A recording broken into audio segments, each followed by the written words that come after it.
barely keeping her own together. The fluorescent lights buzzed overhead, casting harsh shadows across her tired face as she checked her phone. 3 missed calls from the landlord. Her stomach dropped like a stone. The elevator dinged softly as it reached the ground floor, but the sound felt like a death knell. Imani knew what those calls meant. Her rent was already 2 weeks late, and Mr. Rodriguez had been patient, but patience only stretched so far when you own buildings in downtown Atlanta. She stepped out into the lobby, her worn sneakers squeaking against the polished floor, past the gleaming donor walls filled with names of wealthy benefactors who could write checks that would solve all her problems without even noticing the money missing from their accounts. The automatic doors whooshed open, releasing her into the storm that had been brewing all day. The wind cut through her thin jacket like ice, and within seconds her scrubs were soaked through. She pulled out her phone to call a rideshare, but the screen showed what she already knew. Insufficient funds. The word stared back at her like a cruel joke. Here she was, a registered nurse who spent her days in the cardiac intensive care unit, literally keeping hearts beating, and she couldn't even afford a ride home. The bus stop was 6 blocks away, and with each step the storm seemed to grow more vicious. Rain pelted her face, mixing with the tears she refused to let fall. This wasn't how her life was supposed to turn out. She had worked so hard to get through nursing school, taking double shifts at a diner while studying until her eyes burned. She had dreams of making a difference, of having a family, of stability. Instead, she was walking home alone in a thunderstorm, about to lose the tiny apartment that represented everything she had managed to build. As she turned the corner onto her street, Imani's heart sank even further. The old brick building that housed her studio apartment looked more run down than usual in the harsh streetlight, its fire escape rusted and creaking in the wind. The gentrification happening all around her neighborhood had pushed her rent up while her salary stayed the same. She climbed the 3 flights of stairs, each step heavier than the last, knowing that tomorrow she would have to face Mr. Rodriguez and beg for more time she didn't have. Her keys jingled as she fumbled with the lock, her hands shaking from both cold and exhaustion. The hallway smelled like cooking grease and old carpet, a sharp contrast to the sterile cleanliness of the hospital. She was so focused on getting inside and dry that she almost missed the figure huddled against the wall next to her door. At first glance, he looked like any other person seeking shelter from the storm, but as Imani's eyes adjusted to the dim hallway light, she realized this was no ordinary situation. The man was wearing an expensive suit, now soaked and wrinkled, his dark hair plastered to his forehead. But what made her freeze in place wasn't his obvious wealth or the way he seemed completely out of place in her building. It was the tiny bundle he was clutching against his chest. Baby. A newborn by the size of it, wrapped in what looked like a hospital blanket that was now damp from the storm. The man's eyes were closed, his face pale and drawn, and he was breathing in short, shallow gasps that made Imani's medical training kick in immediately. She knelt beside him, her own discomfort forgotten as she pressed 2 fingers to his neck. His pulse was rapid and weak, his skin clammy despite the warmth of the building.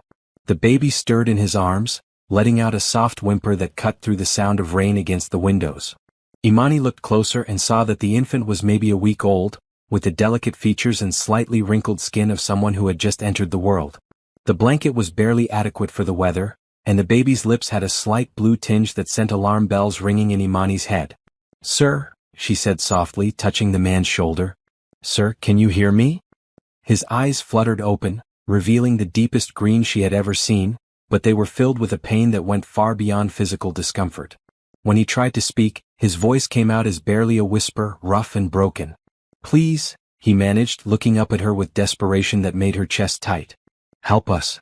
Can you imagine finding yourself in Imani's position, exhausted and struggling, only to discover someone even more desperate at your doorstep? What would you do? Subscribe and let me know in the comments what you think Imani should do next. Imani stared down at the man and baby for a moment that felt like hours. Every instinct told her to call 911, to let the professionals handle this situation, but something about the way he looked at her, like she was his last hope in the world, made her hesitate. She thought about her empty bank account, her overdue rent, her own problems that felt overwhelming just minutes ago. But looking at this tiny baby, blue-tinged and shivering, she knew she couldn't walk away. "Can you stand?" she asked, already moving to unlock her door. "We need to get you both inside and warm." The man nodded weakly and tried to push himself up, but his arms shook with the effort. Imani quickly moved to his other side, careful not to jostle the baby as she helped him to his feet. He was taller than she had realized, probably 6 feet, and despite his current state, she could see the broad shoulders and strong build beneath his expensive clothes. Her apartment was tiny, just a studio with a kitchenette and a bathroom that had seen better days, but it was clean and warm. She guided him to her only chair, a thrift store find she had reupholstered herself, and immediately went to turn up the heat. The man slumped forward, still clutching the baby, and she could see him fighting to stay conscious. "What's your name?" she asked, pulling towels from her bathroom closet. "Nicholas," he said, his voice still rough. "Nicholas Bennett." The name hit her like a punch to the stomach. Nicholas Bennett. She had seen that name in newspapers on billboards around the city.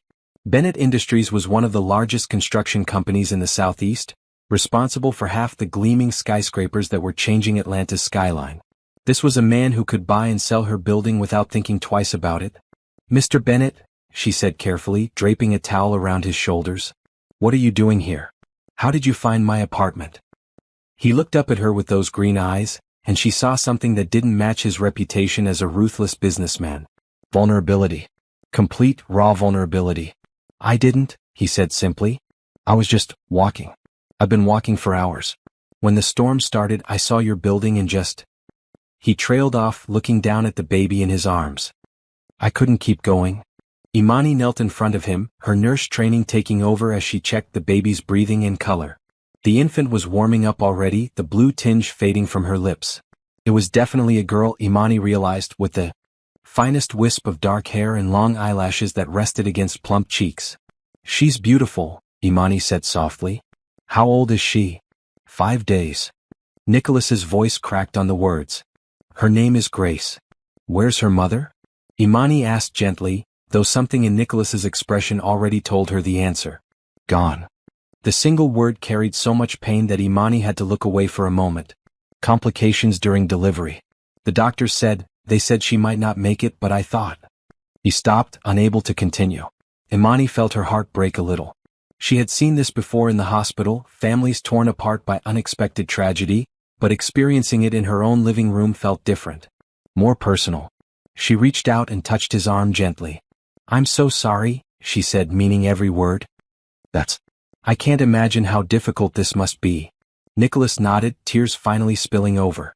"I don't know how to do this," he whispered. "I don't know how to take care of her.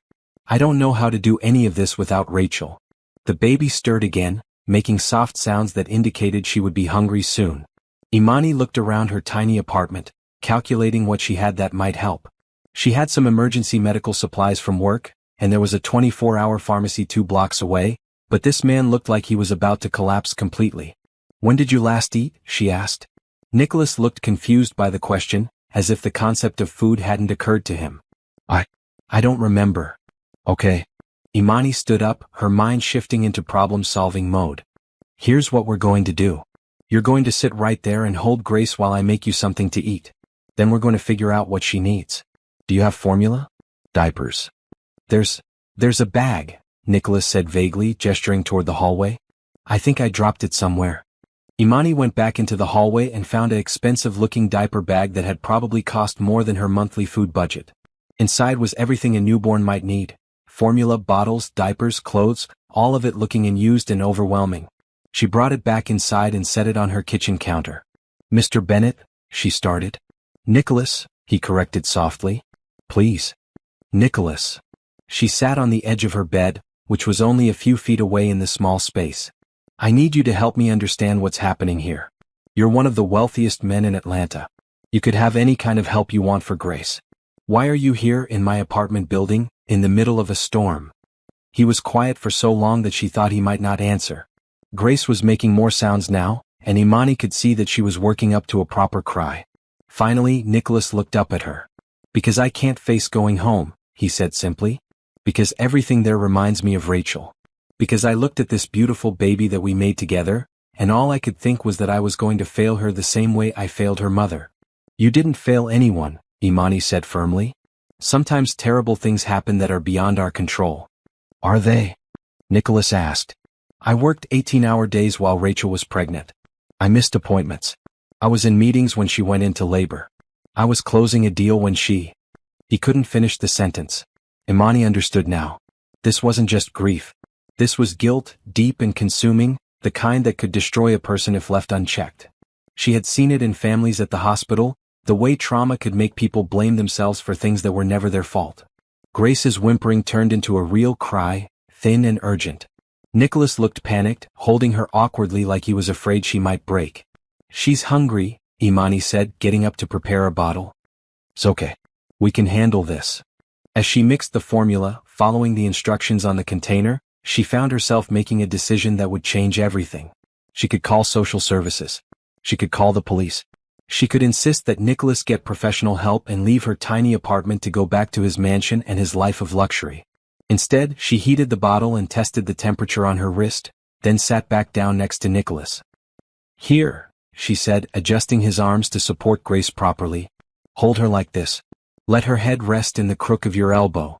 Nicholas's hands shook as he took the bottle, but Grace latched on immediately, her cries stopping as she drank. The relief on his face was immediate and profound. "I've got the night shift covered," Imani lied, knowing she was supposed to be back at work in 10 hours. "You both can stay here tonight. Tomorrow we'll figure out next steps."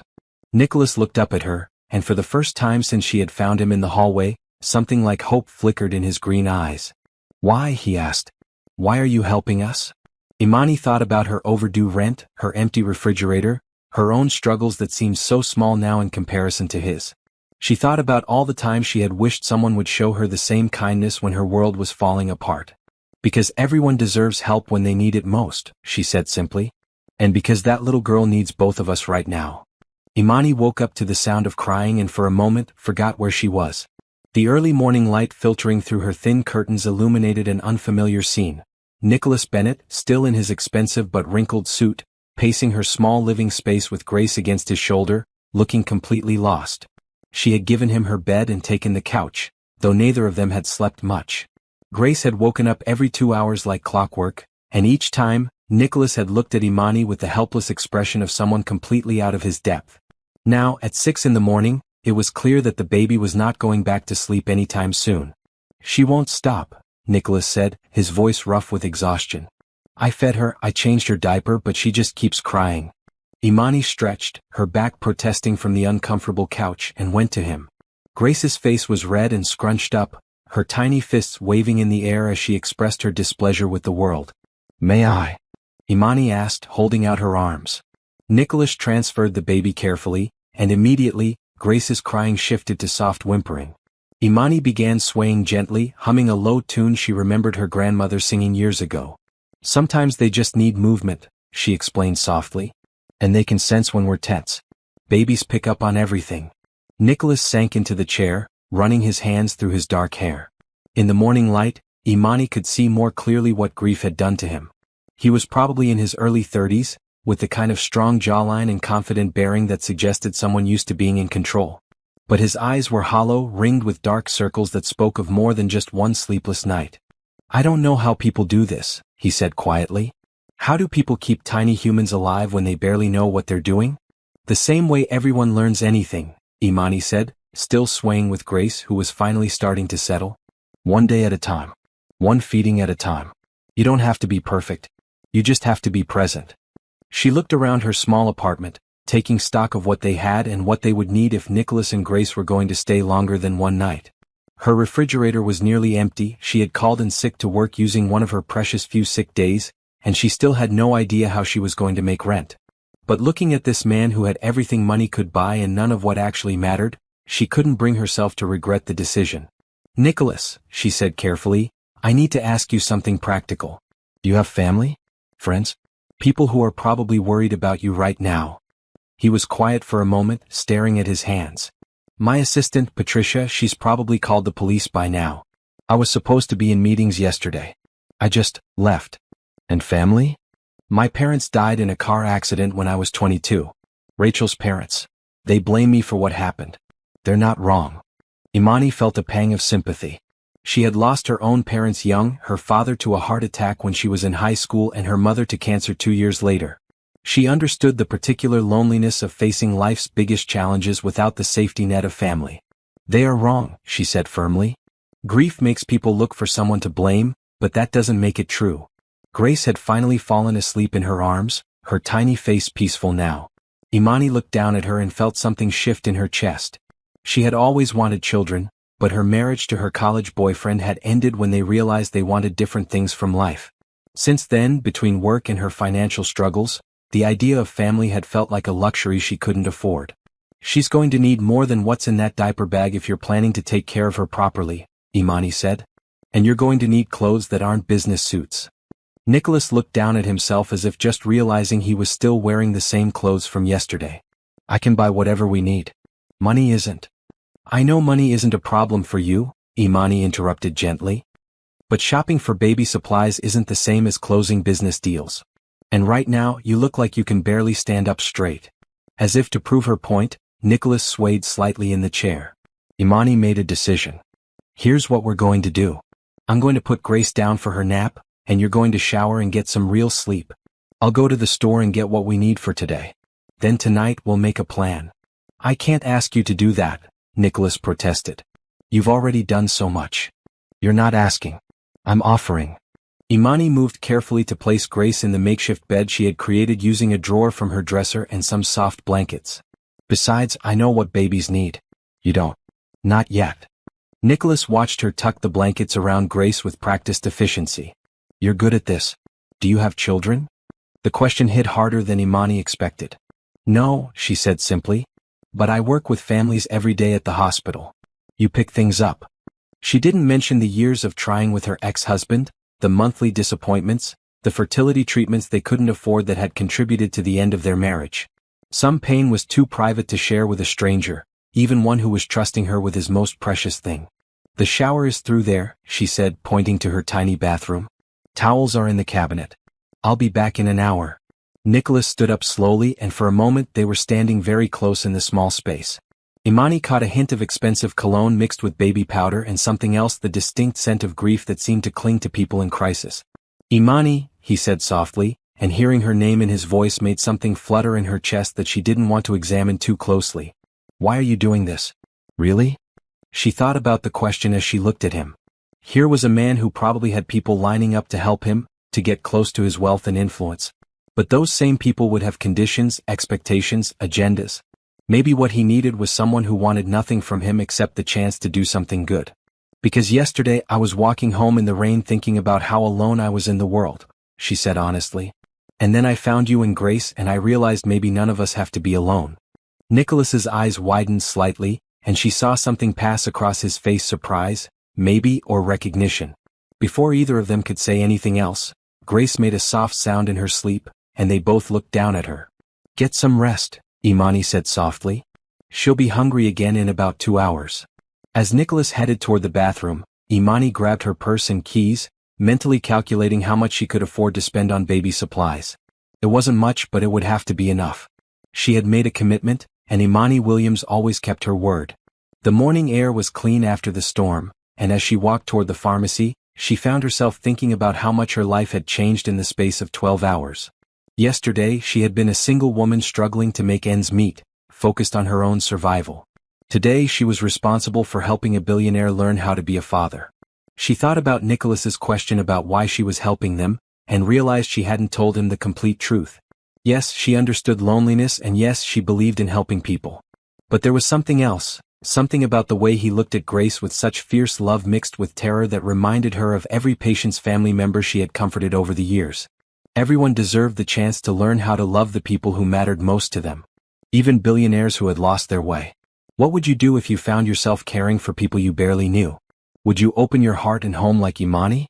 Share your thoughts in the comments and subscribe to see how this unlikely family begins to heal together. When Imani returned from the pharmacy with bags of baby supplies and groceries, she found her apartment transformed into something that looked almost domestic. Nicholas had showered and was now wearing the only casual clothes he had apparently owned, a pair of dark jeans and a white t-shirt that somehow made him look younger and less intimidating. He was sitting cross-legged on her living room floor, Grace lying on a blanket in front of him, and he was talking to her in a soft voice that made Imani pause in the doorway. "Your mom would have known exactly what to do with you," he was saying, gently moving Grace's tiny arms in a bicycle motion. "She read every book about babies. She had lists and charts and a whole plan for everything. I thought we had all the time in the world to figure it out together." Grace made a soft cooing sound, and Nicholas smiled, the first real smile Imani had seen from him. The transformation was remarkable. He went from looking like a broken man to someone who might just remember how to hope again. How long has she been awake? Imani asked, setting down her bags. Nicholas looked up and she noticed his color was much better after some rest. About 20 minutes. She seems to like lying on the floor. Is that normal? Very normal. Babies need tummy time to develop their muscles. Imani knelt beside them, automatically reaching out to stroke Grace's soft hair. And it looks like she likes hearing your voice. Really? Nicholas looked down at Grace with wonder, as if he couldn't quite believe he was capable of providing comfort to anyone. Really? Babies recognize their parents' voices from the womb. She knows you, Nicholas. She just needs time to adjust to the world outside. Imani began unpacking the supplies she had bought. More formula, diapers, a few basic clothes in newborn and 0-3 month sizes, some receiving blankets and bottles. She had also splurged on a small bouncy seat that would give them somewhere safe to put Grace when they both needed their hands free. How much do I owe you for all this? Nicholas asked, reaching for his wallet. We'll figure that out later, Imani said, waving him off. She had spent nearly $80, which represented a significant chunk of her remaining money, but she couldn't bring herself to take cash from him while he was sitting on her floor in borrowed vulnerability. Right now, let's focus on getting Grace fed and happy. As if summoned by the mention of food, Grace began making the small sounds that indicated hunger was approaching. Imani showed Nicholas how to prepare the bottle properly, testing the temperature and checking the flow of the nipple. The trick is to let her set the pace, Imani explained as Nicholas settled into the chair with Grace. If she pulls away, give her a break. If she pushes the bottle away with her tongue, she's probably done. Nicholas followed her instructions carefully, his full attention focused on the tiny person in his arms. Grace drank eagerly, her small hand resting against the bottle, and Imani found herself watching both of them with a strange warmth in her chest. You're getting the hang of this, she said softly. It doesn't feel like it, Nicholas replied, but there was less panic in his voice than there had been the night before. I keep waiting for someone to tell me I'm doing it wrong. The only one who can tell you that is Grace herself, and she seems pretty content right now. When Grace finished eating, Nicholas looked up at Imani expectantly. What now? Now she probably needs to be burped, and then she might want to play for a little while before her next nap. Play? Nicholas looked skeptical. She's 5 days old. Babies are born ready to learn, Imani said, settling beside them on the floor. Talk to her. Make faces. Let her look at different things. She's taking in everything right now. For the next hour, Imani watched Nicholas discover fatherhood in her tiny living room. He talked to Grace about the construction projects his company was working on, describing the new hospital they were building in ridiculous detail until Grace fell asleep to the sound of his voice explaining structural engineering concepts. I think you just put her to sleep with talk about foundation supports, Imani said, trying not to laugh. Is that bad? Nicholas looked concerned. It's perfect. Whatever works. As Grace slept in her makeshift bed, Imani made lunch from the grocery she had bought. Nothing fancy, just sandwiches and soup, but Nicholas ate like he hadn't seen food in days. He probably hadn't, she realized. Grief had a way of making people forget basic human needs. Imani, he said as they ate, I need to ask you something and I want you to be honest with me. She nodded, waiting. How long can I stay here? I know this isn't a permanent solution, but I can't. I'm not ready to go back to my life yet. My house, my work, all of it feels impossible right now. Imani thought about her overdue rent, about the calls from Mr. Rodriguez that she was still avoiding, about the fact that she had already used a sick day she couldn't afford to lose. Then she looked at Grace, sleeping peacefully in her drawer bed, and at Nicholas, who was finally starting to look like he might survive this. My lease says no overnight guests for more than a week, she said carefully, but Mr. Rodriguez is pretty understanding. The real question is what's best for Grace. She needs stability, routine, a safe place to grow. She has that here, Nicholas said immediately. With you. You're better at this than I am. Nicholas. Imani set down her soup spoon and looked at him directly. I'm not Grace's parent. You are. I can help you learn, but she needs you to step up and be her father. Something passed across his face, fear, maybe, or uncertainty. What if I can't? Then you learn. The same way every new parent learns. Imani reached across her small table and touched his hand briefly. But I don't think you're giving yourself enough credit. You haven't left her side since yesterday. You're already stepping up. They were interrupted by Grace stirring, making the soft sounds that meant she was waking up. Nicholas immediately got up to check on her, and Imani watched as he gently picked her up, his movements already more confident than they had been that morning. "Hey there, beautiful girl," he said softly. "Ready to learn more about load-bearing walls?" Imani laughed, a real laugh that surprised both of them. Maybe we should introduce her to some other topics too. Music maybe. Stories. "I don't know any stories," Nicholas said, but he was smiling slightly. "Everyone knows stories.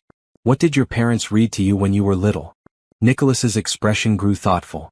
"My mom used to read me this book about a little engine that could. I haven't thought about that in years." "There you go. Grace would love to hear about the little engine." As if she agreed, Grace made a happy gurgling sound that made both adults smile. Outside, Imani could hear the sounds of her neighborhood children playing, music from someone's radio, the normal rhythm of life continuing around them. But inside her small apartment, it felt like they had created their own small world where time moved differently and the only things that mattered were feeding schedules and diaper changes and the miracle of a tiny person learning to exist in the world. "I should call Patricia," Nicholas said eventually. "My assistant. Let her know I'm alive." "That's probably a good idea. People care about you, Nicholas. They're probably worried." He nodded, pulling out his phone, which had been turned off since yesterday. When he powered it on, it immediately began buzzing with missed calls and text messages. 37 missed calls, he said, looking overwhelmed. "Start with Patricia," Imani suggested. "Tell her you're safe but you need some time. You don't have to explain everything right now." Nicholas stepped into the bathroom for privacy while he made the call, and Imani found herself alone with Grace for the first time since they had arrived. She picked up the baby, marveling at how light she was, how perfect her tiny features were. "Your daddy is learning," she whispered to Grace. "He's going to be good at this, I think. He just needs to believe in himself." Grace's dark eyes seemed to focus on Imani's face, and for a moment, it felt like the baby was really seeing her, really present. It was the kind of moment that made people fall in love with babies, that made all the sleepless nights and constant worry worth it. When Nicholas came back, he looked both relieved and anxious. "Patricia is going to handle my meetings for the rest of the week," he said. "She didn't ask questions, which I appreciate. But Imani, I can't stay here indefinitely. It's not fair to you." "We'll figure it out," Imani said, though she wasn't sure how. "One day at a time, remember?" Nicholas nodded, then looked around her small apartment as if seeing it clearly for the first time. "This place is wonderful," he said quietly. "It feels like a home." Imani followed his gaze, trying to see her space through his eyes. The second-hand furniture she had painted and reupholstered, the plants she kept on the windowsill, the photographs of her parents and friends that covered one wall like a collage of love and memory. It wasn't much, but it was hers. "It's small," she said. "Small can be perfect," Nicholas replied, and something in his tone made her look at him more carefully. He was watching Grace in her arms with an expression she couldn't quite read, but it looked something like peace. Maybe, Imani thought, they really could figure this out one day at a time. The peace of their small world was shattered at 10 o'clock the next morning when someone began pounding on Imani's door with the kind of authority that demanded immediate attention. Grace had been having a fussy morning, and both Imani and Nicholas were exhausted from taking turns walking her around the tiny apartment. The sudden loud knocking made Grace start crying again, and Nicholas looked like he might panic. "Let me get it," Imani said, handing Grace to Nicholas and moving toward the door. She looked through the peephole and saw a woman in her 50s wearing an expensive business suit and carrying a briefcase, her gray hair pulled back in a severe bun that suggested someone who did not appreciate being kept waiting. "Nicholas Bennett, I know you're in there," the woman called through the door. "Patricia Rodriguez from Bennett Industries. We need to talk immediately." Nicholas went pale. "That's my assistant. I told her I needed time." "Apparently she decided you've had enough," Imani said, opening the door just enough to speak to the woman. "Ms. Rodriguez, I presume?" Patricia looked Imani up and down with sharp blue eyes that missed nothing, taking in her nurse scrubs, her modest apartment behind her, and probably calculating exactly how much money Imani didn't have within seconds.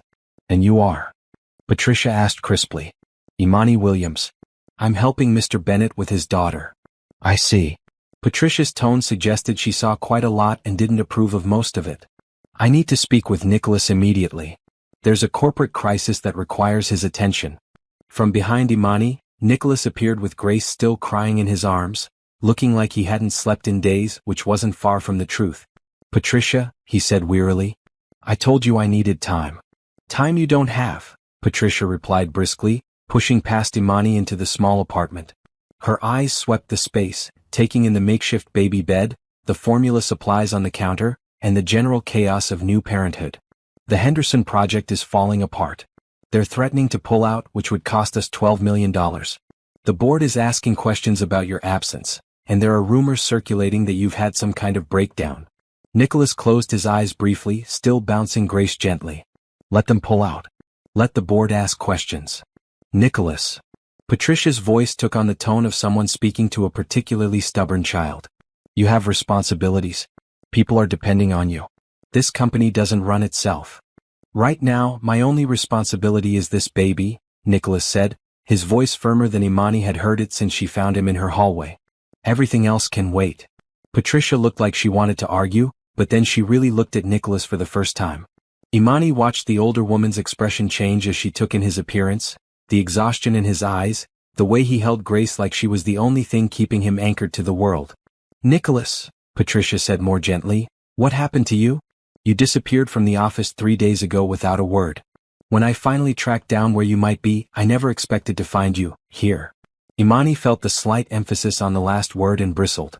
There was nothing wrong with her apartment, nothing wrong with her neighborhood, nothing wrong with her life that warranted that tone. He's exactly where he needs to be, Imani said firmly. He's learning to take care of his daughter. Patricia turned those sharp blue eyes on her again. And you are qualified to teach him how exactly? Are you a nanny? A child care professional? I'm a registered nurse, Imani replied, keeping her voice level despite the condescension. I work in cardiac intensive care at Mercy General. I think I can handle basic infant care. I'm sure you're very capable, Patricia said in a tone that suggested the opposite, but Nicholas doesn't need a nurse. He needs to come home, hire proper help, and get back to running his company. What I need, Nicholas said, his voice cutting through the tension, is for everyone to stop talking about me like I'm not in the room.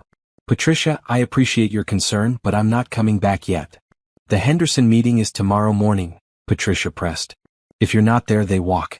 $12 million, Nicholas. And 300 jobs. Imani saw Nicholas flinch at the mention of the jobs. She was beginning to understand that beneath his grief and confusion, he was still a man who took his responsibilities seriously. The weight of other people's livelihoods was something he couldn't easily dismiss. Grace's crying had escalated to the full-throated wails that newborns could produce when they were truly unhappy. Nicholas looked overwhelmed, trying to comfort her while dealing with Patricia's demands. Here, Imani said, reaching for Grace. Let me. She took the baby and immediately began the swaying motion that had worked before, humming softly. Grace's cries began to subside, and within minutes she was calm again, her tiny hand gripping Imani's finger. Patricia watched this exchange with calculating eyes. Nicholas, she said slowly, perhaps we could reach a compromise. Nicholas looked wary. What kind of compromise? The Henderson meeting is crucial, but it's also just one meeting. What if Ms. Williams accompanied you? She could care for Grace while you handled the business. Imani started to protest. She had to work, she had her own responsibilities, but Nicholas was already shaking his head. I'm not dragging Grace into a corporate boardroom. She needs stability, quiet, a safe environment. My office has a private suite adjacent to the main conference room, Patricia said. It's completely soundproof, comfortable, equipped with everything an infant might need. Ms. Williams could stay there with Grace while you conduct the meeting. I don't know, Nicholas said, looking at Imani. What do you think? Imani found herself caught between competing impulses. Part of her wanted to tell Patricia exactly what she thought of her assumptions and her condescending attitude.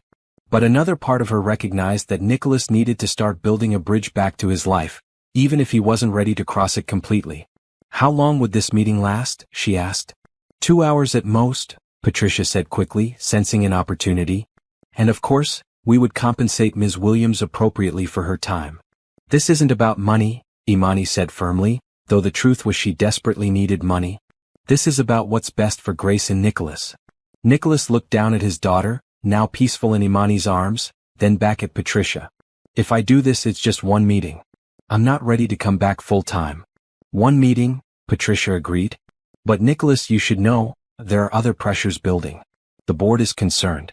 If you continue to be absent without explanation, they might start questioning your fitness to lead the company.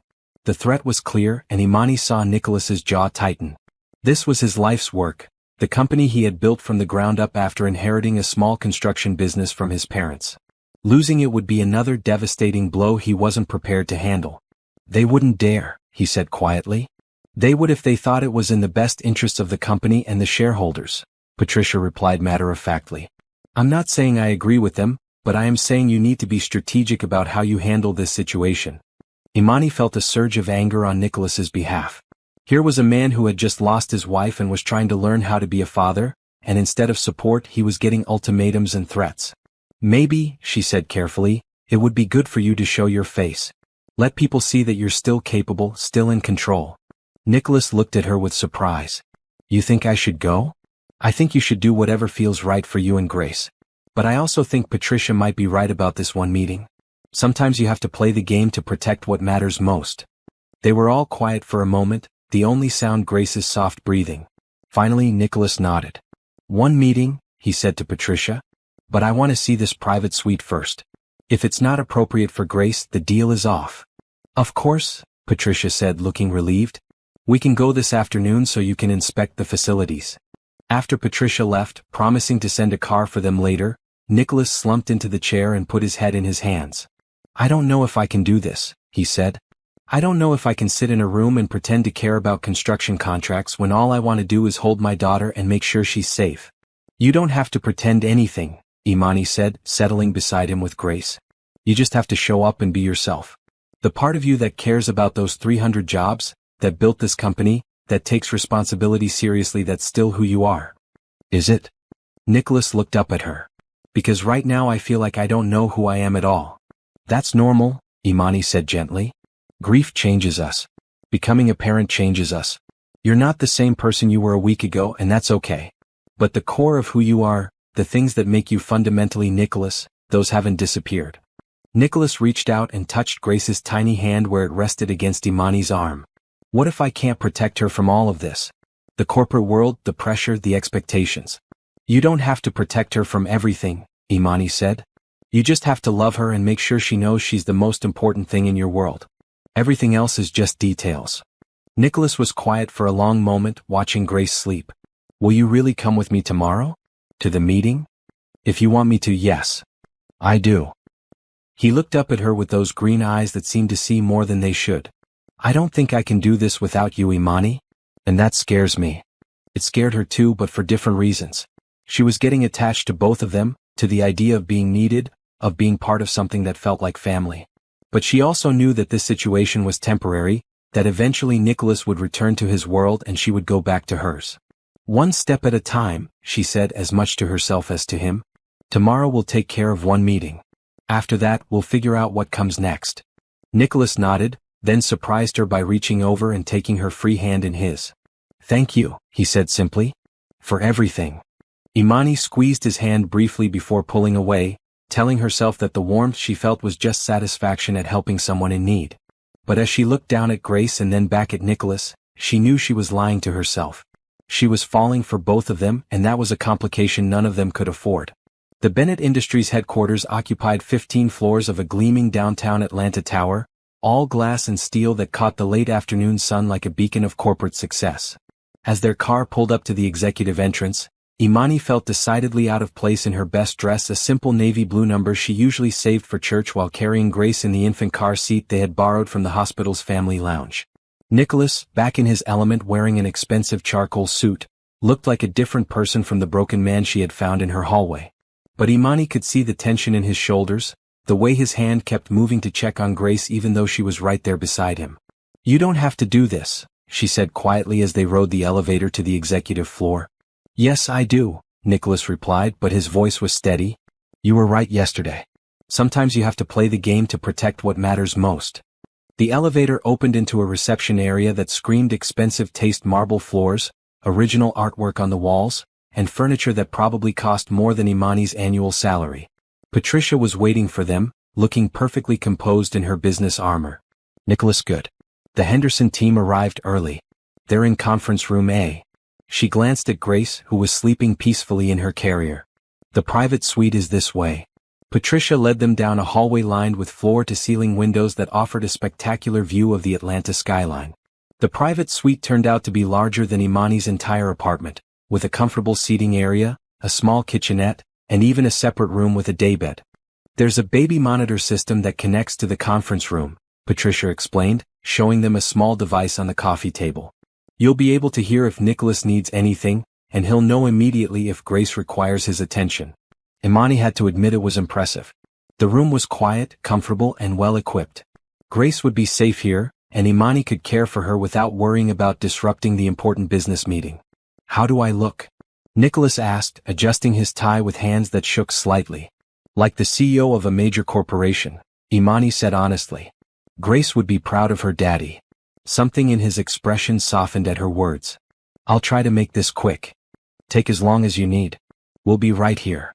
After Nicholas left with Patricia, Imani settled into the comfortable chair and looked around the suite. This was Nicholas's world, expensive, powerful, intimidating. She thought about her own life, her tiny apartment, her struggles to make ends meet, and wondered what she was doing here. Grace stirred in her carrier, making soft sounds that indicated she would be hungry soon. Imani prepared a bottle using the supplies they had brought, marveling at the contrast between mixing formula in this executive suite versus her cramped kitchen at home. Through the baby monitor, she could hear voices as the meeting began. Nicholas's voice was clear and confident as he greeted the Henderson team, apologizing for his recent absence due to a family emergency without going into details.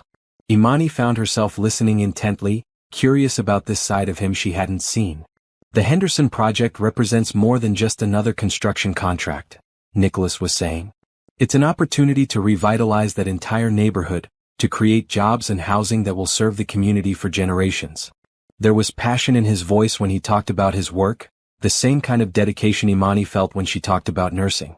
She began to understand that this wasn't just about money for him, he genuinely cared about the impact his company had on people's lives.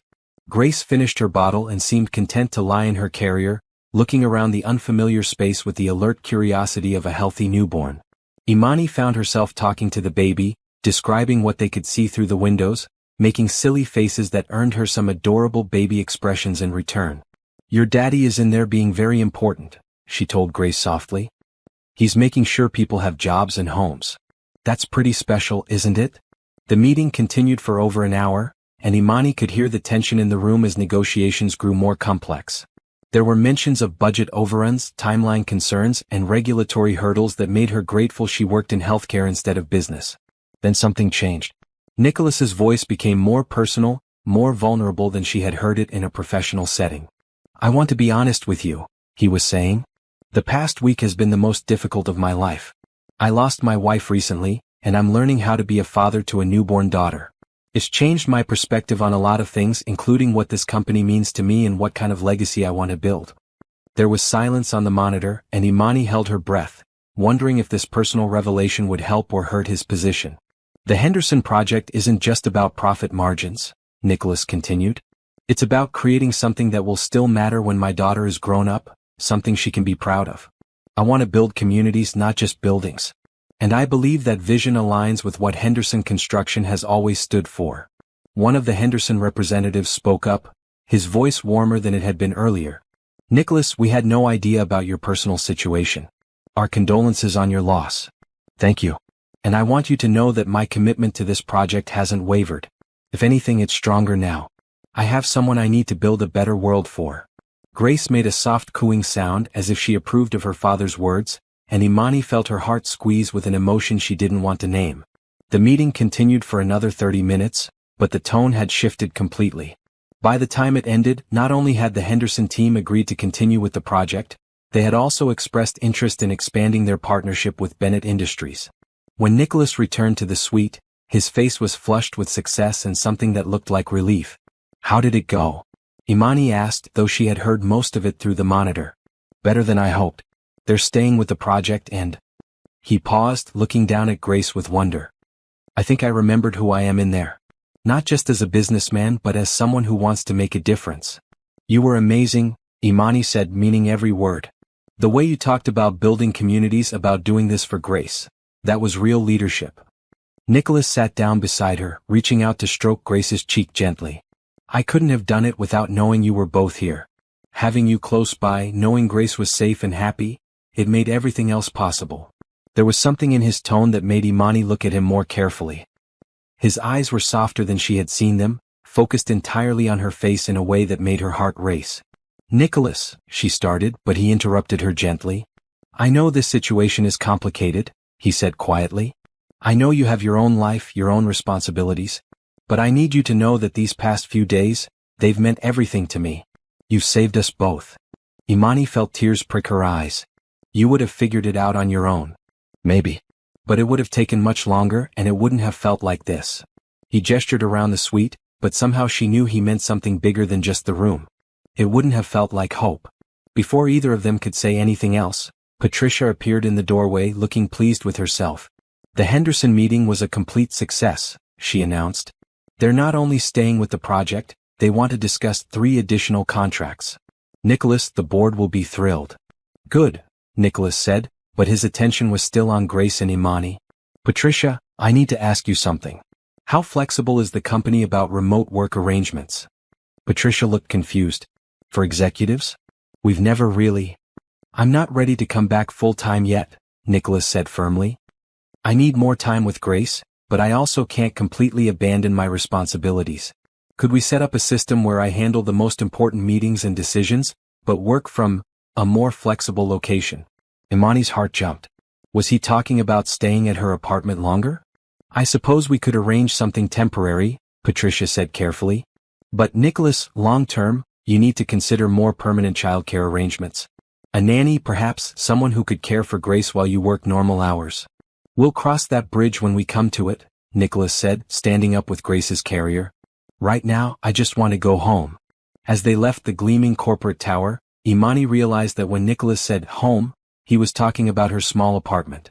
The thought should have overwhelmed her, but instead, it filled her with a warmth that had nothing to do with the late afternoon sun.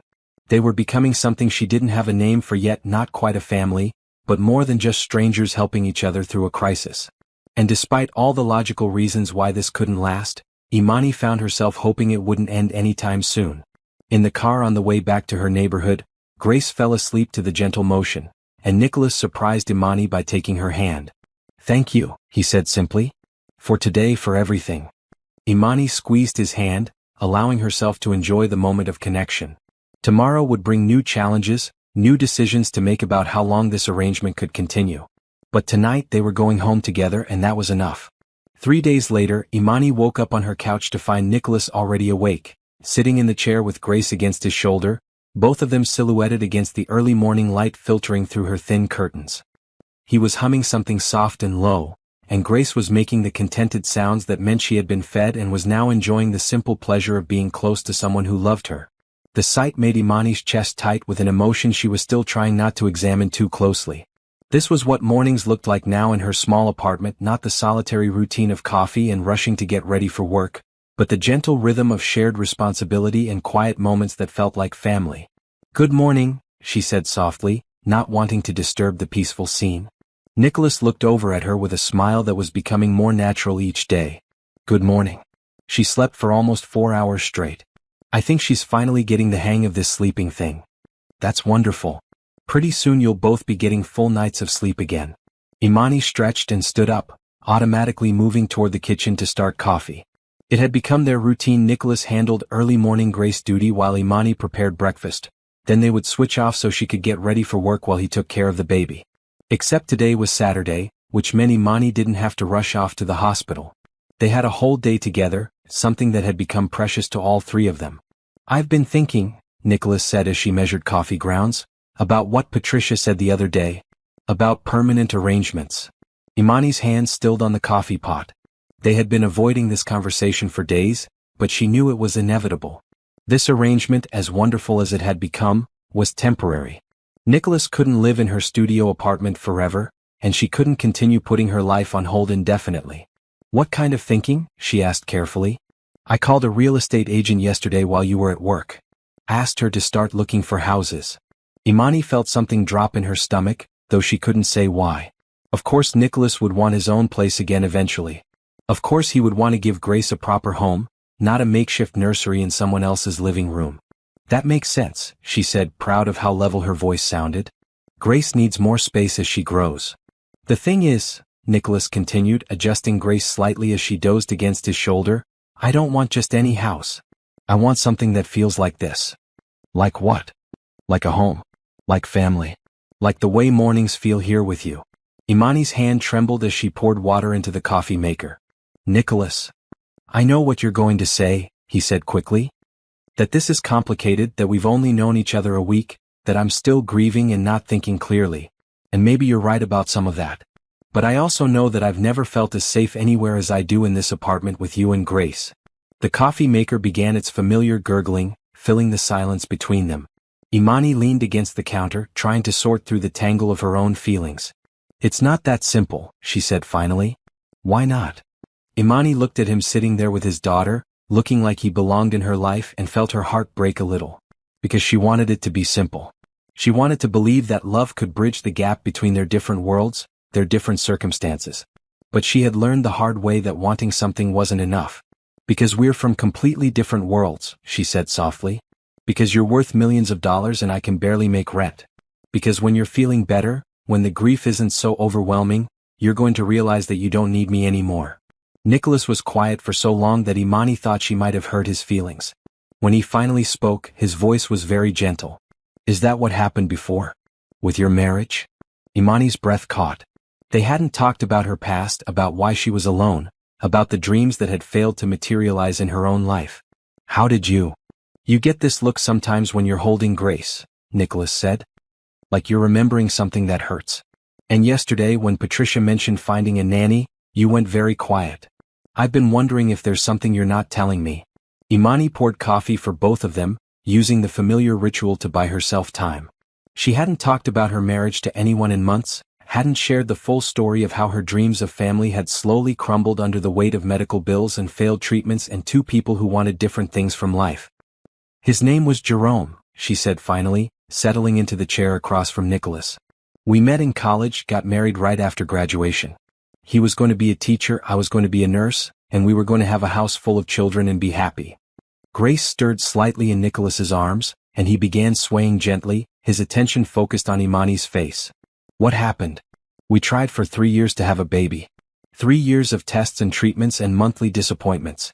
The fertility treatments we couldn't really afford put us into debt, and the stress of it all, it changed us. Changed how we related to each other.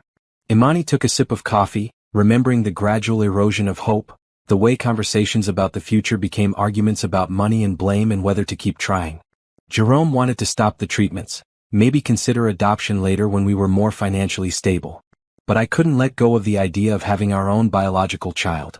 I became obsessed with it, convinced that if we just tried one more time, spent a little more money, found the right doctor. That's understandable, Nicholas said quietly. Wanting children is natural. Is it? Or was I just being selfish, forcing my dreams onto someone who had already given up? Imani shook her head. Either way, it broke us. Jerome said I loved the idea of a baby more than I loved him, and maybe he was right. By the end, all we could talk about was what we didn't have instead of what we did. I'm sorry, Nicholas said, and she could hear the genuine sympathy in his voice. That must have been incredibly painful.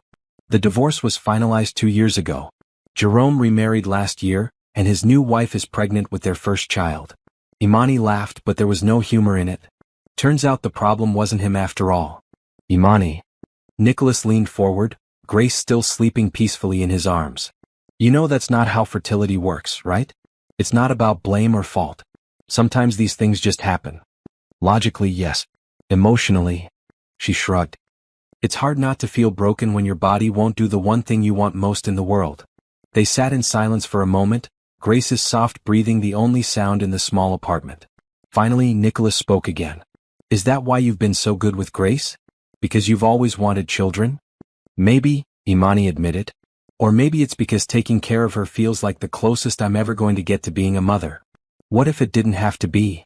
Imani looked up at him sharply. Nicholas, what are you saying? I'm saying that Grace already thinks of you as family. I'm saying that I can't imagine raising her without you. I'm saying that maybe we've both been given a second chance at the things we thought we lost. Imani's heart was racing, but she forced herself to think logically. You're still grieving Rachel. You're overwhelmed and scared and looking for stability wherever you can find it. What happens when that changes? What happens when you meet someone else, someone from your world who can give you everything I can't? Like what? Like a woman who can have your children. Like someone who fits into your life without needing charity or rescue or whatever this is. Nicholas was quiet for a long moment, and Imani wondered if she had pushed too hard, said too much truth too quickly. "Imani," he said finally, "look at me."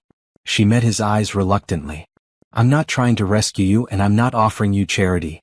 I'm telling you that in the space of 1 week, you've become one of the most important people in my life. You've shown me what it means to put family first, what it looks like to love someone unconditionally." Grace lights up when she sees you. I light up when I see you. "But what if? What if 100 different things?" Nicholas interrupted gently.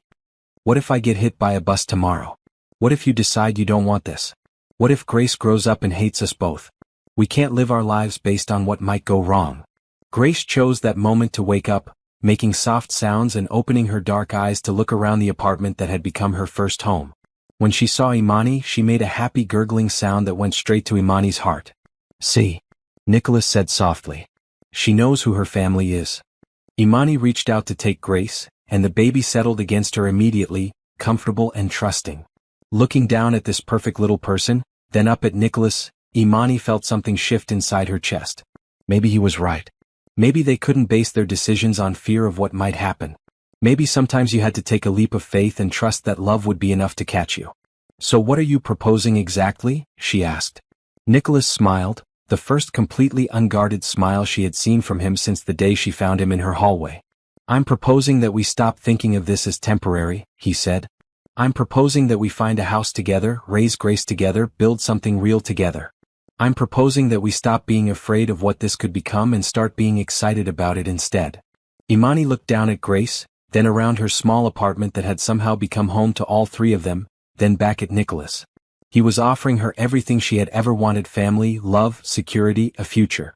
It terrified her and thrilled her in equal measure. "One condition," she said finally. "Anything. I keep my job. I keep my independence.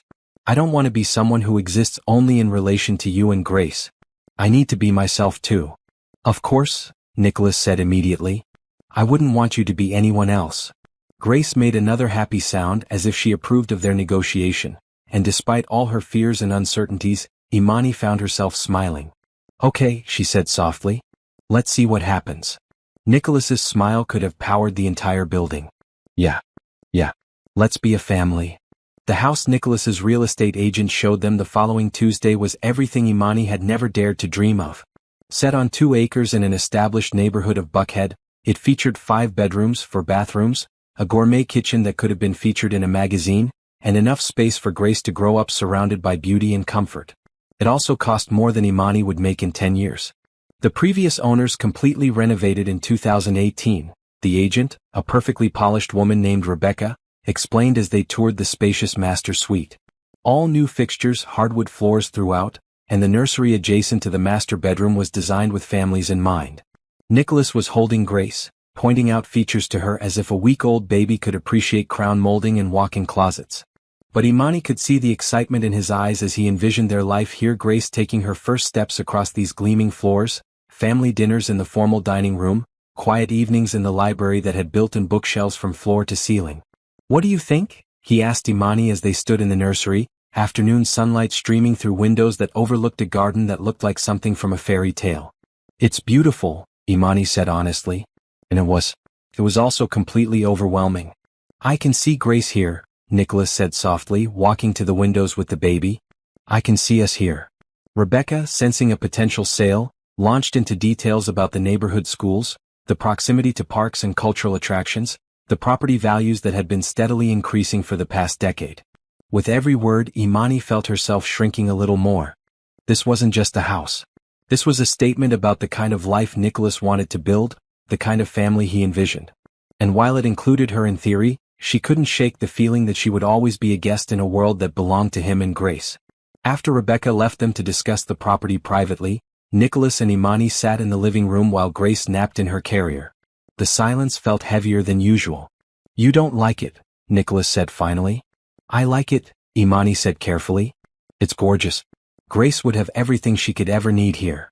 But..." Imani looked around the perfect room with its perfect furniture and perfect view. "But I keep thinking about how I would fit into all this. My furniture wouldn't work here. My life wouldn't work here. I'd feel like I was playing house instead of actually living." Nicholas reached over and took her hand. "We would make it our home. Together. Would we?" Or would it be your home that you graciously share with me? Nicholas was quiet for a moment, and Imani could see him processing her words. Is that how you think I see you? As someone I'm being gracious to? I don't know how you see me, Imani said honestly. Sometimes I think you see me as Grace's caregiver, sometimes as someone who saved you when you needed it most, sometimes as something else. But I'm never sure which is real. All of it is real, Nicholas said immediately. You're Grace's caregiver and my savior and the woman I'm falling in love with, all at the same time. Imani's breath caught at his words.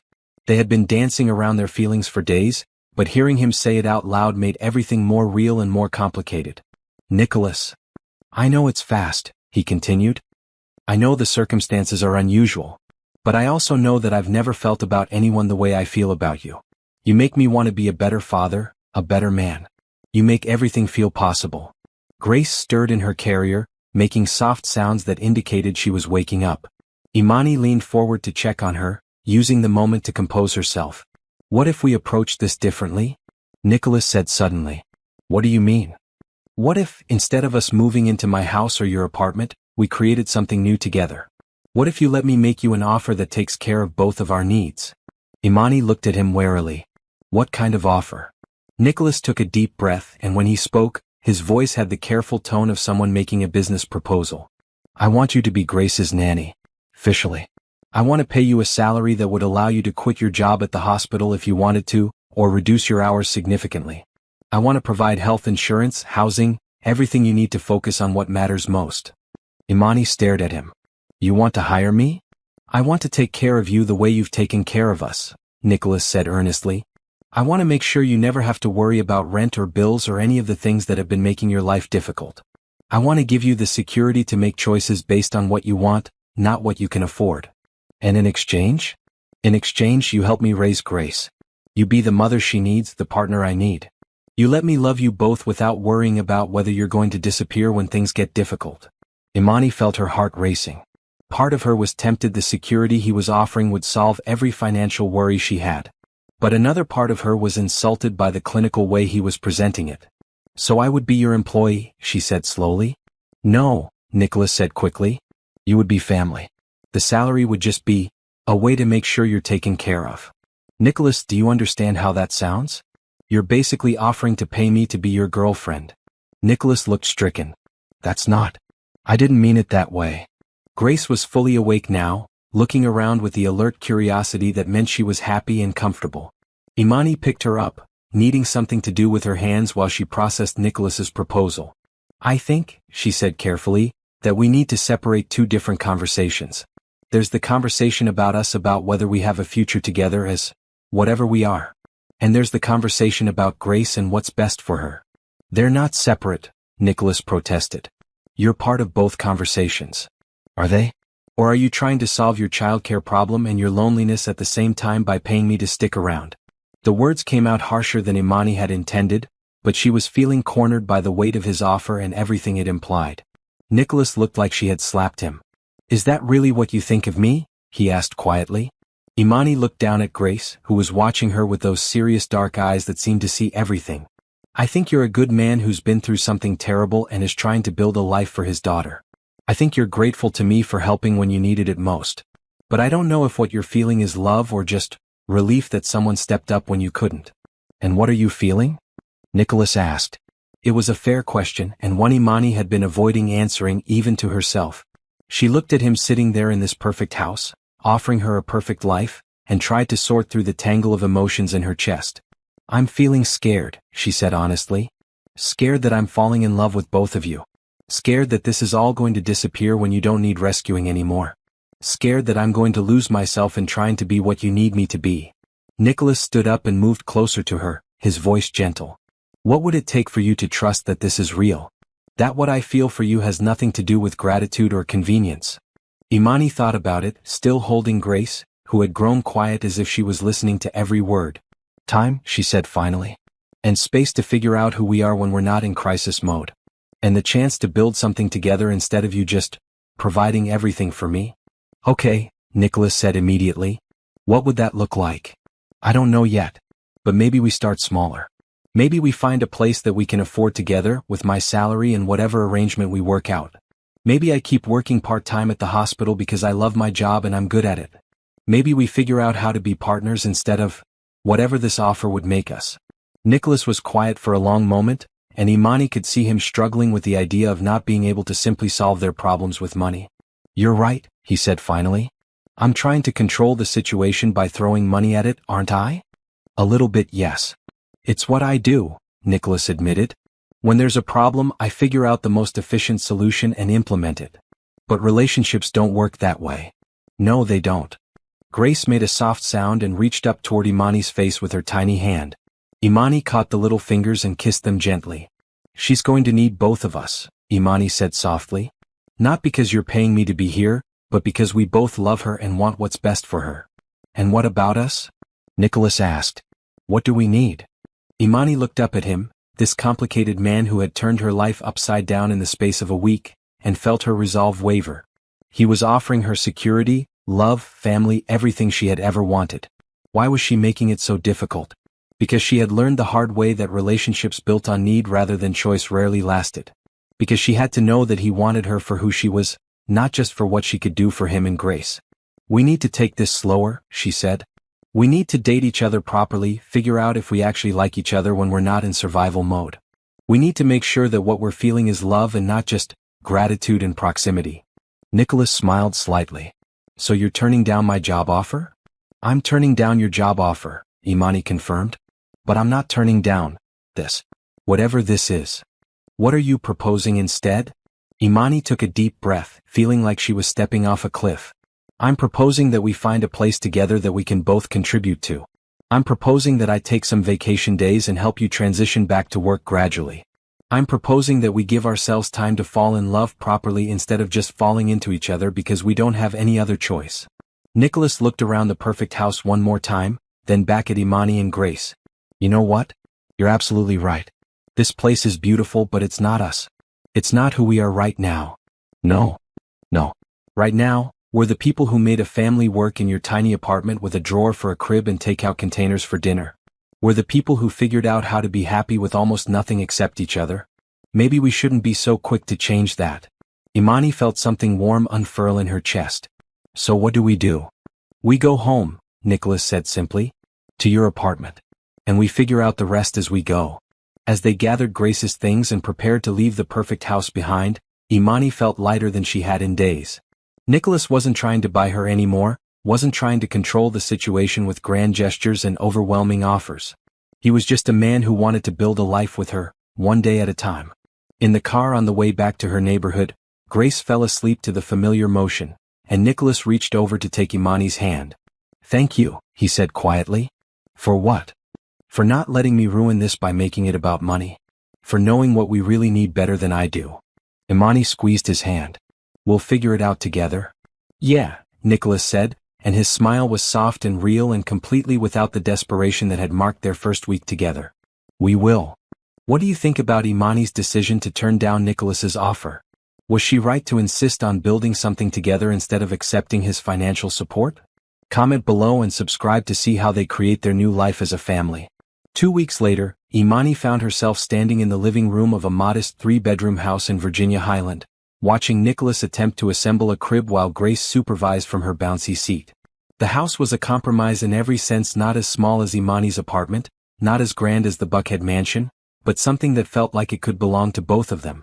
I think you're putting that piece on backwards, Imani said, trying not to laugh as Nicholas studied the instruction manual with the same intensity he probably brought to multimillion-dollar construction contracts. These instructions were clearly written by someone who has never actually assembled furniture, Nicholas muttered, but he was smiling. Grace, what do you think? Does this look right to you? Grace responded with a happy gurgle that made both adults grin. At 3 weeks old, she was becoming more alert and interactive every day, and her personality was starting to emerge. She seemed to enjoy being the center of attention and had already figured out that different cries got different responses from her devoted caregivers. The house had been Imani's find, a 1920s bungalow that needed some work but had good bones and a price tag that made it possible for them to share the mortgage payment. Nicholas had wanted to buy it outright, but Imani had insisted on being an equal partner in every aspect of their new life together. I still can't believe we're doing this, Imani said, looking around at the boxes that contained their combined possessions.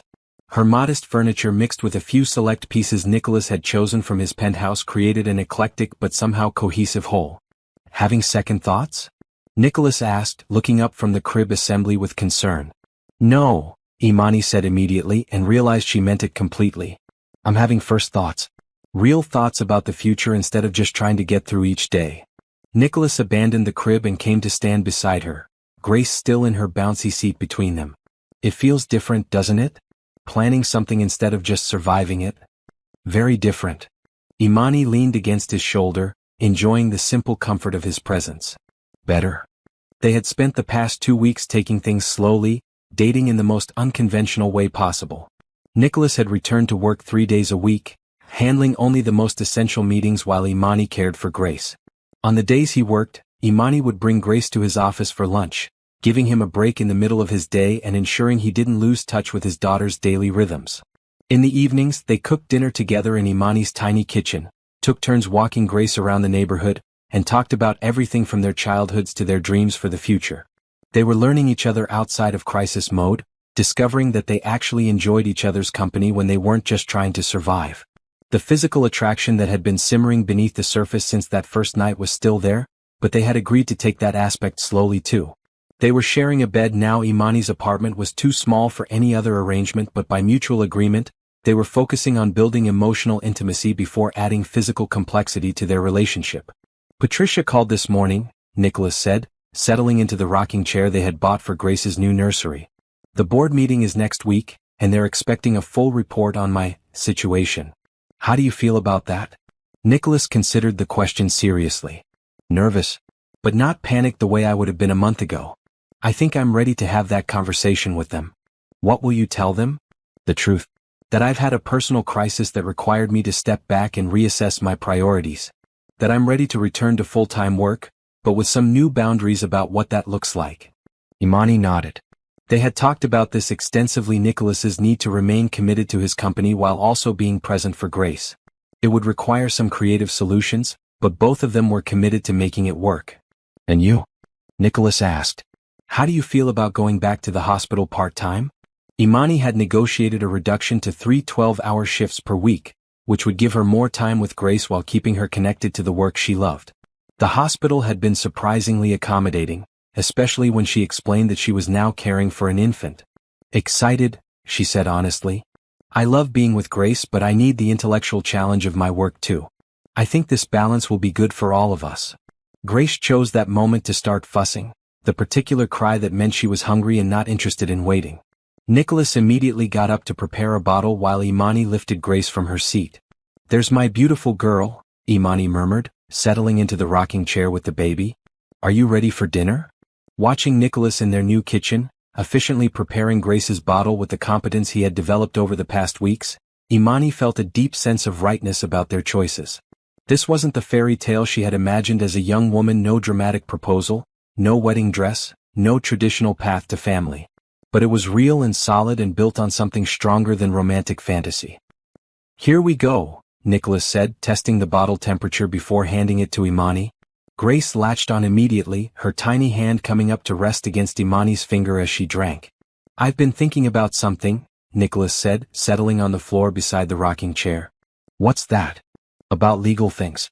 About making sure you have parental rights with Grace, about making sure we're both protected if something happens to me. Imani looked down at Grace, then back at Nicholas. That's very practical of you. I talked to my lawyer yesterday.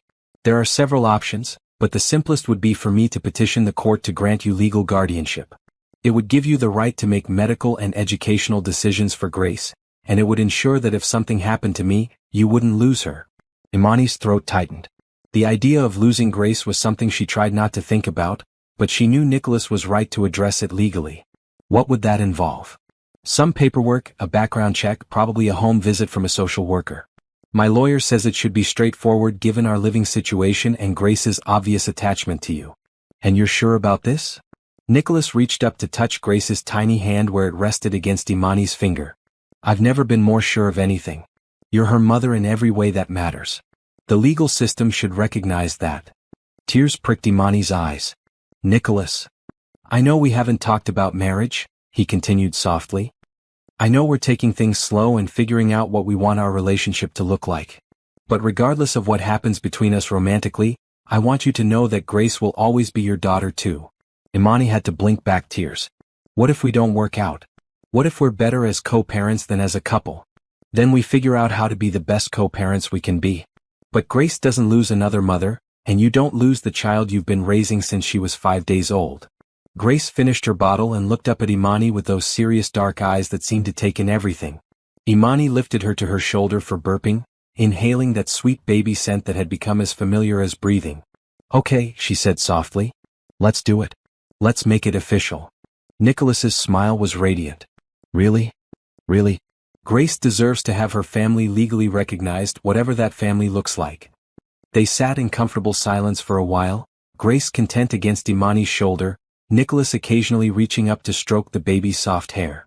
Outside their new house, they could hear the sounds of their neighborhood children playing, dogs barking, the normal rhythm of life in a community where they were building their future. I never thought my life would look like this, Imani said eventually. Better or worse than you imagined? Imani looked around their new home, still full of boxes and half-assembled furniture, then down at Grace, who had fallen asleep against her shoulder, then at Nicholas, who was watching both of them with such love in his eyes that it took her breath away. Different, she said. But perfect in its own way. Nicholas reached up to take her free hand, intertwining their fingers. I love you, Imani. Both of you. I love you too, she said, and realized it was the first time she had said the words out loud. I love this life we're building together. Grace made a soft sound in her sleep as if she approved, and Imani knew that whatever challenges lay ahead, they would face them as a family.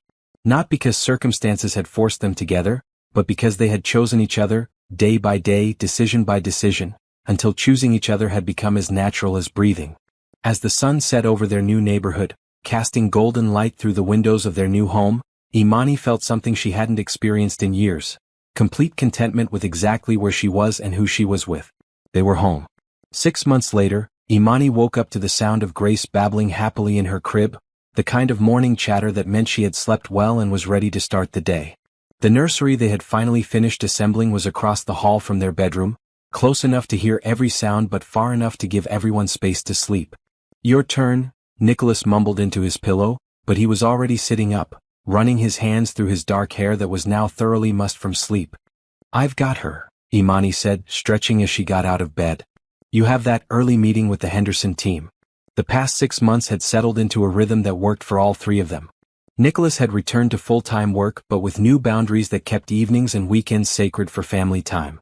Imani had found her groove working 3 days a week at the hospital, spending the other days with Grace while Nicholas was in the office.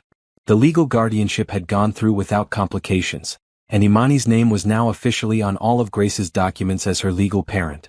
In the nursery, Grace was standing in her crib, holding onto the rail and bouncing on her chubby legs. At 8 months old, she was all personality, curious, determined, and completely convinced that she was the center of the universe. When she saw Imani, her face lit up with a grin that showed 2 tiny teeth. Good morning, beautiful girl, Imani said, lifting Grace out of the crib. Did you sleep well? Grace responded with a string of babbling that sounded almost like conversation, her small hands patting Imani's face with the enthusiastic affection of a baby who knew she was loved completely. In the kitchen, Nicholas was already making coffee and scrambling eggs, Grace's morning bottle warming in a bowl of hot water. He had become an expert at managing multiple tasks while keeping one eye on wherever Grace happened to be, a skill that had developed through necessity and practice.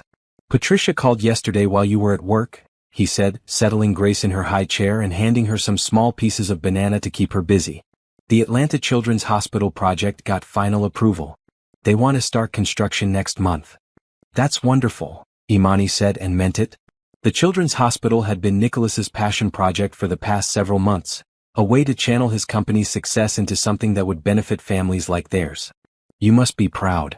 I keep thinking about all the families who will walk through those doors, Nicholas said, giving Grace her bottle while she played with her banana. Parents who are scared and overwhelmed, kids who need the best possible care. It feels like we're building something that really matters. Imani watched him feed their daughter, this man who had learned to balance running a multimillion-dollar company with the daily demands of parenthood, who had figured out how to be successful in business while never missing a bedtime story or a doctor's appointment. Speaking of building things that matter, Nicholas said carefully, I've been thinking about something. Oh. Nicholas looked nervous in a way that was unusual for him these days. I've been thinking about us. About our family. About making things more official. Imani's heart skipped, but she tried to keep her voice light. Official how? Instead of answering directly, Nicholas reached into his pocket and pulled out a small velvet box. Grace immediately reached for it, fascinated by the new object, but Nicholas held it just out of her grasp. I've been carrying this around for 2 weeks, he said, setting the box on the counter between them. Trying to figure out the right time, the right words, the right way to ask you something that feels bigger than any business deal I've ever negotiated. Imani stared at the box, her heart pounding. Nicholas. I know we said we were taking things slow, he continued quickly. I know we've built something good without needing marriage to make it real. But I also know that I want to spend the rest of my life with you. I want to wake up next to you every morning, raise Grace together, maybe give her a little brother or sister someday if you want that too. Grace, sensing the importance of the moment even if she didn't understand it, had grown quiet, watching both adults with serious eyes. I want to be your husband, Nicholas said simply. Not because we need a piece of paper to prove we're a family, but because I want the whole world to know that you're mine and I'm yours and Grace is ours. Imani felt tears welling up in her eyes. Are you asking me to marry you? I'm asking if you'll let me love you forever, Nicholas said, opening the small box to reveal a simple, elegant ring that somehow managed to be both stunning and understated. Marriage, commitment ceremony, Vegas chapel, courthouse, I don't care how we do it. I just want to do it. Imani looked at the ring, then at Grace, who was now clapping her hands as if she approved of this development, then at Nicholas, who was watching her with hope and love and just a touch of the vulnerability she had first seen that night in her hallway. What about having more children? She asked softly. You know there's no guarantee that I can get pregnant. Then we'll figure out other options if that's what we want, Nicholas said immediately. Adoption, fertility treatments, being perfectly content with just Grace, whatever feels right for us. The only non-negotiable is that we do it together. And if your company needs you to travel? If there are late nights and early meetings and all the demands of running a business, then I'll handle them the same way I have been, with the understanding that my family comes first, always. Imani, you've taught me that success isn't just about profit margins and stock prices. It's about building a life that has meaning, raising children who know they're loved, being the kind of man who shows up for the people who matter most. Grace reached for the ring box again, and this time Nicholas let her have it, laughing as she immediately tried to put it in her mouth. I think that's a yes from Grace, he said. Imani wiped away tears that she hadn't realized were falling. What about from me? That depends, Nicholas said softly. What does your heart tell you?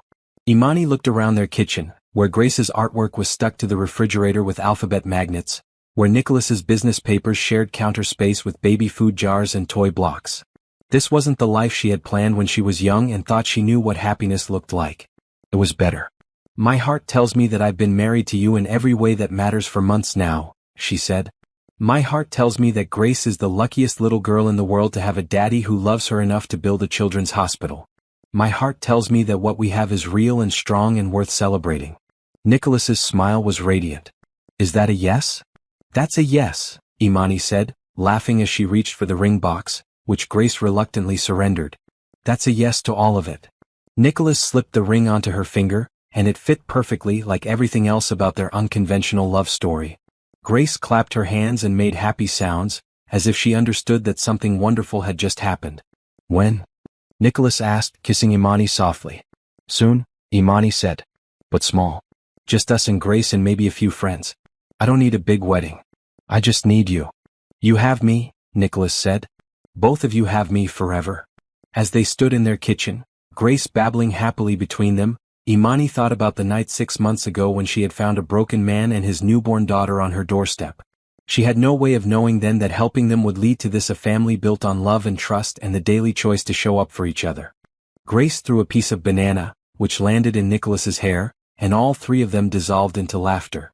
It was a perfectly ordinary moment in what had become their perfectly extraordinary life. I love you, Imani said, the words coming as easily as breathing now. I love you too, Nicholas replied. Both of you. Forever. Outside, Atlanta was waking up to another day, but inside their modest house in Virginia Highland, the Bennett family was complete. Not because a billionaire had collapsed at a nurse's door, but because 3 people had chosen each other again and again, until choosing each other had become the foundation of everything they built together. Grace reached up with banana-covered hands, wanting to be lifted, and both her parents reached for her at the same time. She was caught between them, safe and loved and completely unaware that she was the miracle that had brought them all together. As Imani looked at her ring catching the morning light, she knew that sometimes the best fairy tales were the ones that started with broken people finding their way to each other. Sometimes happily ever after wasn't about being rescued by a prince, but about two people deciding to rescue each other, one day at a time, until they built something beautiful together. They had found their forever family and it was perfect,